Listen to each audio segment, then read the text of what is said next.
노무현 대통령 그 관련해서 우리가 한번 홍보를 해드린 적이 있죠. 그 노무현 대통령 12주기 추모 전시회.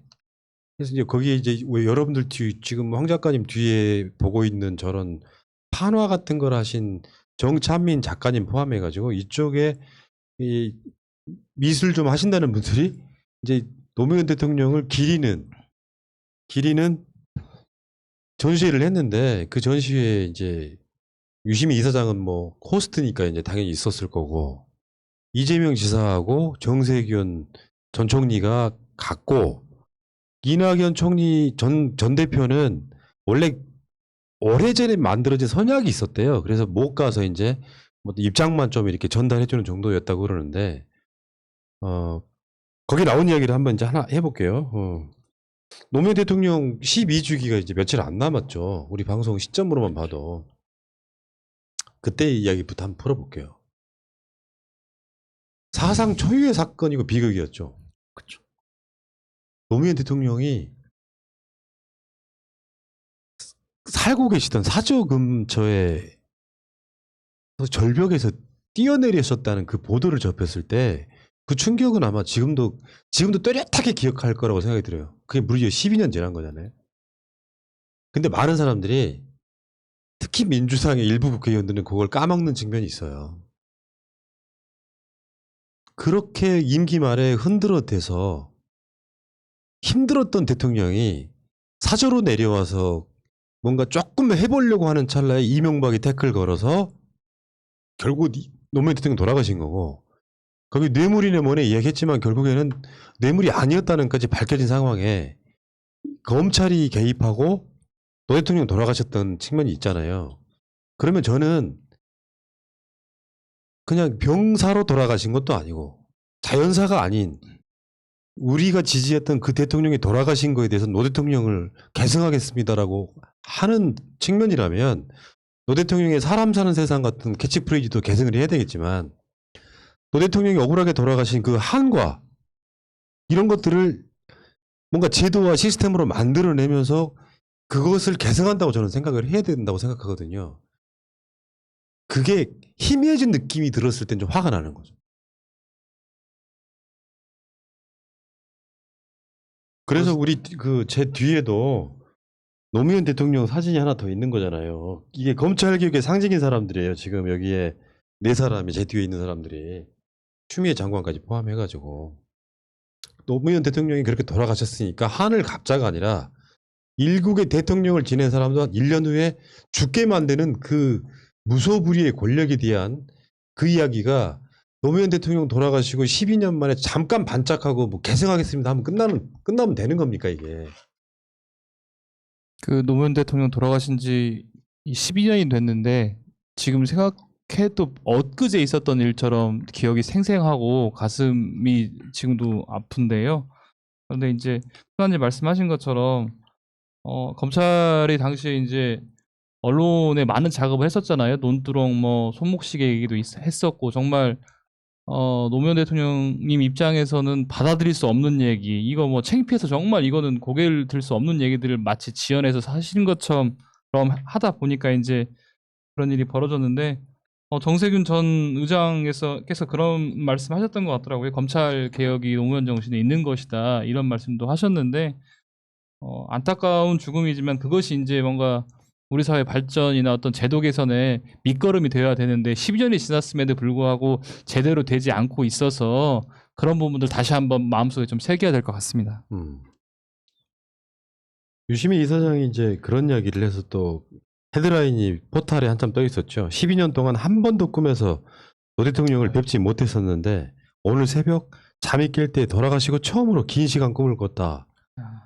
누군가에 대한 원망이나 사랑하는 일을 잃은 슬픔이나 분노를 시간이 많이 덜어가 준 듯하다. 근데 시간이 그리움은 못 들어가는 것이 아닌가. 오늘 아침 잠에서 깨서 그 생각을 했다라고 노 대통령을 떠올리는 이야기에 굉장히 숙연해졌다고 하더라고요. 그러니까 노 대통령이 돌아가실 때는 못 지켰던, 안 지켰던 사람들이 노 대통령 돌아가시고는 또 소위 말하면 노무현 파리를 꽤 하시는 분도 또 있습니다. 솔직히 말씀드려서.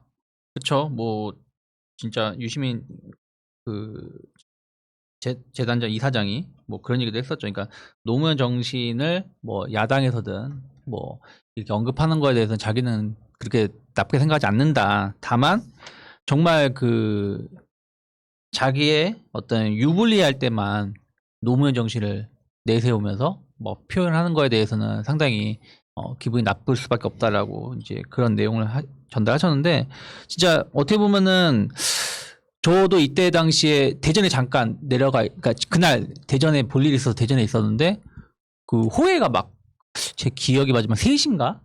그때쯤 이제 뭐 호해가 막 돌더라고요. 그 대전 시내에. 그래서 그걸 보고 되게 충격을 받았었는데, 그리고 나서 그 전까지는 어떻게 보면 노무현 대통령님에 대해서 좀 부정적인 어떤 오해가 있었으니까, 뭐 이런 검찰 조사든 모든 이런 논두렁 사건 이런 부분들에서 그 악의적 뉴스로 오해가 있다 보니까 부정적인 그런 관점이 많았다가, 그 사건 이후에 우리가 잘못 알았구나, 우리가 실수했구나라는 거를 모든 국민들이 깨닫게 되는 계기였고, 그리고 나서 지금까지 노무현 대통령님을 기리면서, 물론 뭐 아닌 사람도 있겠지만 많은 사람들이 이런 것을 기리고 이런 정신을 좀 계승하기 위해서 노력을 하는데, 말씀하신 것처럼 정말로 몇몇 몰지각한 정치인들이 이런 것을 자기 유불리에 이용하려고 하고 행동을 지금도 하고 있는 것은 우리가 좀 구분을 해서 봐야 되지 않을까 생각하고 있습니다. 심지어 국민의 지임의 정치인 홍준표 같은 자들은 노무현 대통령을 그렇게 공격하고 아방구인에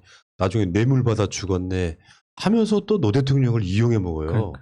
노 대통령은 뭐 서탈했고 나도 서탈한데 왜 노 대통령은 막말이라고 안 하냐 뭐 이런 식으로 뭐 역더라고요. 그러니까. 최소한 이런 거거든요. 전체적인 흐름에서 노무현 대통령이 뇌물 받고 돌아가신 게 아니라 이명박에 의해서 사실 죽임을 당한 거거든요. 여기에 대한 반성이 있어야 되는 거잖아요. 정치 세력이라고 하면 노 대통령을 이용해 먹을 게 아니라 노 대통령이 얼마나 억울하게 돌아가셨는지에 대한 그런 반성들이랄까, 미안함, 사죄 이런 것들이 돼야 되는데, 지들이 죽여놓고 필요할 때는 소환해가지고 노 대통령을 이용해 먹는 건 정말 짐승만도 못한 짓이죠.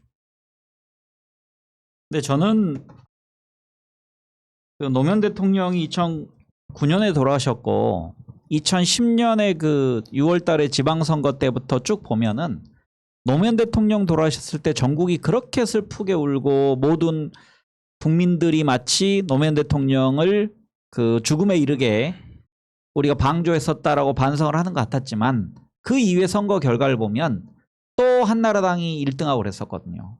그 뒤에 박근혜를 뽑고, 그 다음에 거의 모든 선거에서 그 당시에 한나라당이 석권하고, 그런 거 보면 우리 안에서 노무현 정신을 진정으로 받아들이는 사람은 그렇게 많지 않다. 늘 우리는 어찌 보면 소수다.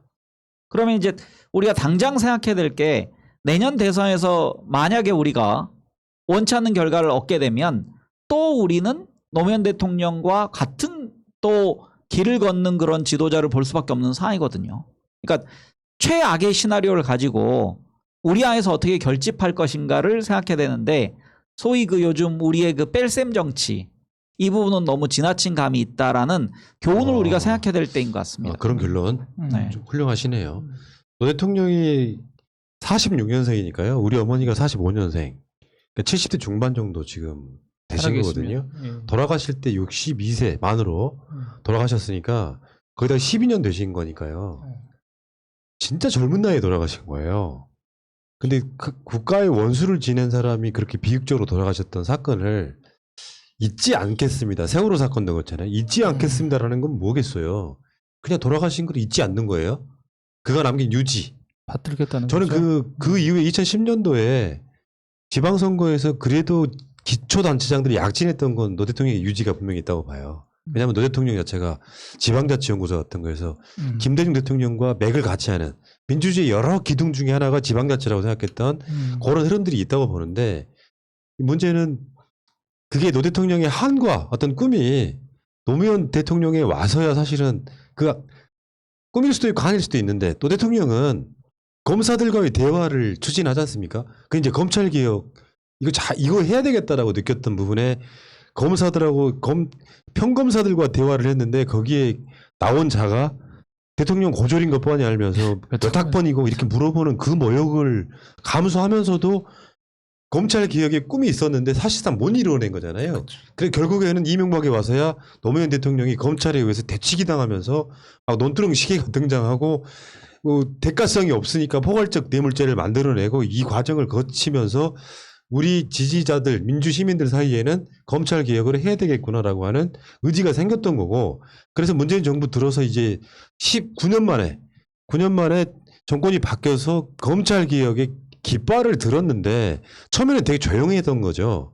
그러니까 조국 민정수석이나 김부겸 행자부 장관 등 또는 뭐 박상기 법무부 장관 등이 만나서 검경 수사권 조정 같은 거 합의하고 막 이럴 때까지는 큰 문제가 없는 것처럼 보였는데 조국 장관이 민정수석에서 법무부 장관으로 가는 시점에 윤석열이 이제 말도 안 되는 걸로 그걸 반대하는 과정에 윤석열 사태가 일어나는 이런 상황이 벌어지면서 시민들이 다시 검찰청 앞에 모여가지고 막 몇백만이 모여서 하니까 이게 공수처가 설치가 되고 이 과정들을 거쳤지 않습니까? 노 대통령을 뭐 돌아가신 것 같고 이분의 뜻을 계승하겠다 뭐 이런 이야기보다는 오히려 지금은 행동할 때라고 저는 생각이 들어요. 세상의 모든 제도와 개혁은 완수는 없다고 생각합니다. 다만 시민들이 원하는 정도의 개혁을 완수해야 되는데 지금은 적기잖아요. 180석 가까운 의석을 갖고 있어서 마음만 먹으면 가능한 것들이잖아요. 그러면 이게 뭐 정치적 어떤 상황 때문에 못할 수는 있지만 어쨌건 간에 하려고 노력하는 모습이라도 보여라라는 게 전 제 생각이에요. 물론 바라보는 관점이 다르신 분들은 또 다른 식으로 분석할 수는 있겠지만 노 대통령을 이야기하려면 최소한 나는 검수완박까지는 가야 노 대통령의 유지를 받드는 거라고 저는 생각을 합니다.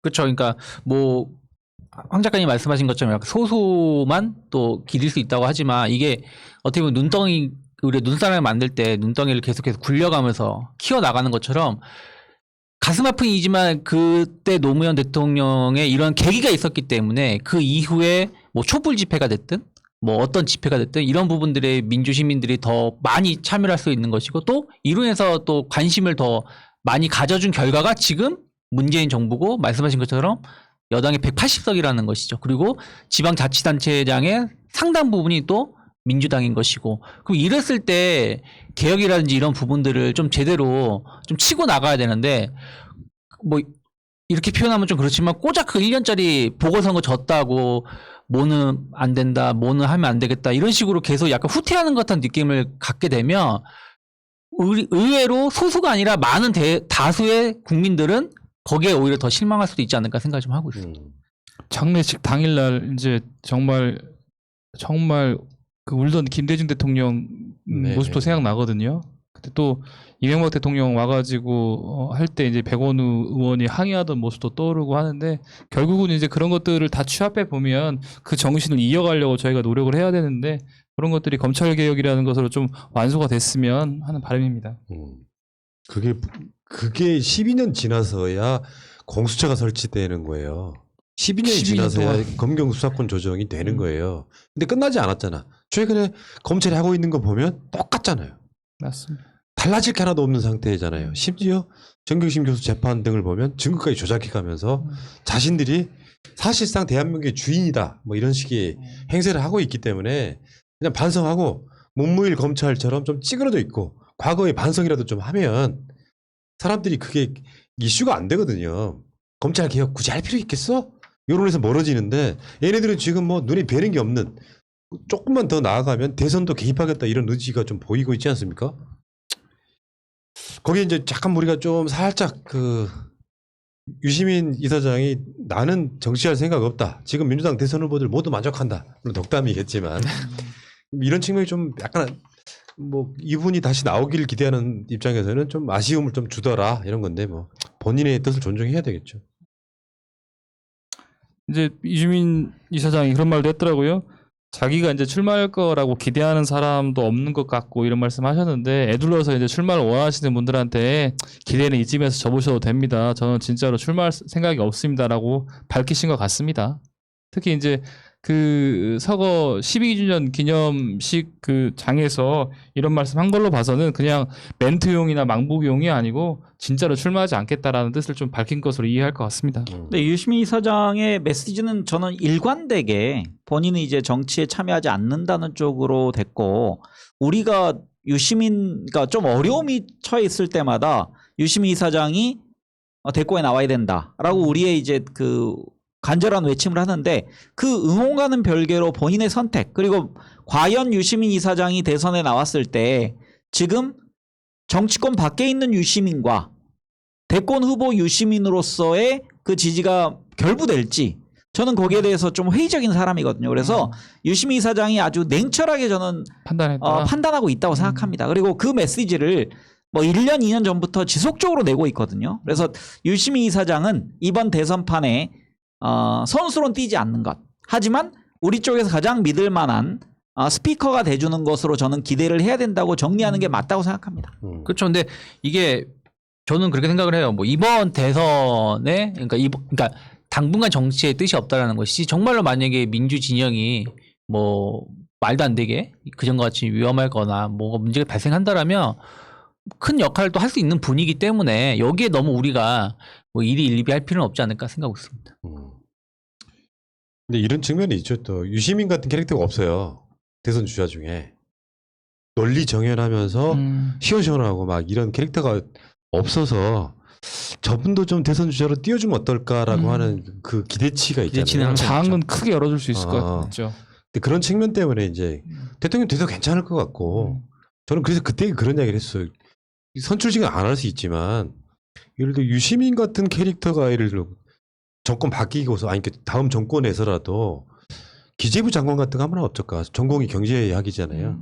그런 거는 한번 기대를 한번 해보긴 하는데 뭐 본인이 싫다면 뭐 못하는 거죠. 뭐 그거는 뭐 알겠습니다. 그 얘기 여기까지 할게요. 네.